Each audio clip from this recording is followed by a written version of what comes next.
Bacaan. Teks informasi adalah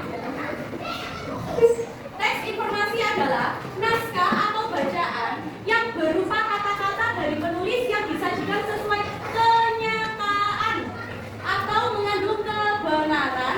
Berikut beberapa jenis teks informasi.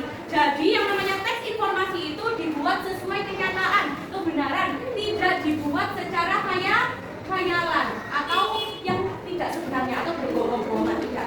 Ya. Yang pertama ada teks informasi itu berita, yang kedua ada laporan, yang ketiga ada surat resmi. Ya. Berita merupakan jenis teks informasi yang berisi informasi-informasi trending topik, viral atau menarik tentang peristiwa tertentu kepada pembaca atau pendengar. Anak-anak biasanya mendengar berita dari mana saja? TV, radio, koran, HP, dari laptop, terus majalah dan lain sebagainya. Ya, yang namanya berita, itu sudah selalu nyata. Ya, misalnya berita banjir di Mojokerto pada hari apa? Ternyata tidak dibuat. Ya, yang kedua laporan. Laporan adalah jenis teks informasi yang menyajikan data-data tertentu dari hal yang telah diteliti atau dicari tahu kebenarannya. Yang namanya laporan itu sudah benar-benar nyata. Kamu mungkin laporan itu hasil yang dibuat-buat begitu. Itu adalah teks informasi. Yang ketiga, surat resmi.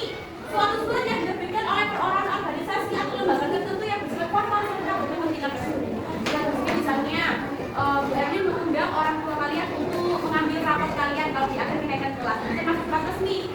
Suratnya bersifat benar-benar terjadi, ya. Kayak kemarin kita sudah bahas surat resmi di pertemuan yang kemarin. Ada surat. Oke. Yang kedua, cara yang digunakan untuk menemukan informasi dalam teks informasi. Caranya kalau kamu sudah disajikan teks informasi, kamu mengetahui isinya itu dari mana sih? Yang pertama kalau kamu harus membacanya terlebih dahulu. Kayak sampai baru membaca ya nggak tahu isinya tentang apa. Ya, dibaca dulu secara teliti. Membaca juga seperti itu, harus membaca dengan seksama, dengan memahami. Kalau kamu baca pakai mari, udah nggak tahu isinya tentang apa. Jadi harus kamu baca dengan teliti. Yang kedua, meningkatkan konsentrasi pembaca. Bu Erin kan biasanya bilang, kalau kamu disuruh buat membaca, ayo diam semuanya, tidak boleh ada yang berbicara atau jahil sama temennya. Karena kalau kamu dijahil temenmu yang ramai, itu akan memudahkan konsentrasi kamu dalam membaca. Konsentrasi. Oke, makanya kalau kita membaca harus konsentrasi, fokus terhadap bacaan tersebut supaya kita paham isinya tentang apa. Oke.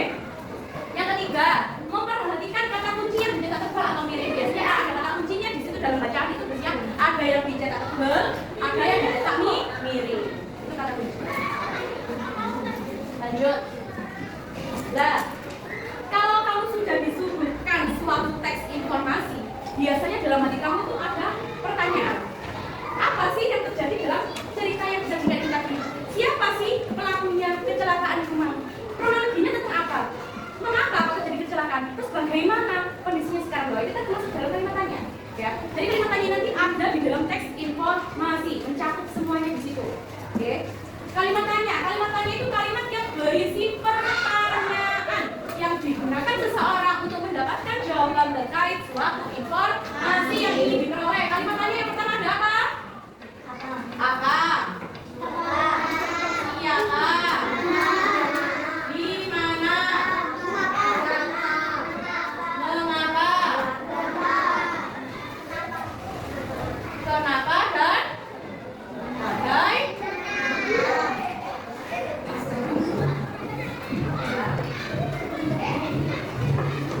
kata tanya apa? Untuk menanyakan suatu benda. Apa yang kamu bawa? Apa yang kamu lakukan? Apa yang kamu makan? Ya, tidak mungkin. Kenapa kamu makan? Kenapa kamu bawa? Menanyakan benda. Maaf. Yang kedua, siapa?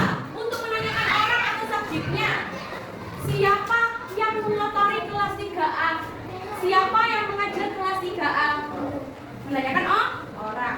Di mana? Untuk menanyakan tempat. Di mana rumahnya Al? Di untuk menanyakan ke tempat. Yang keempat,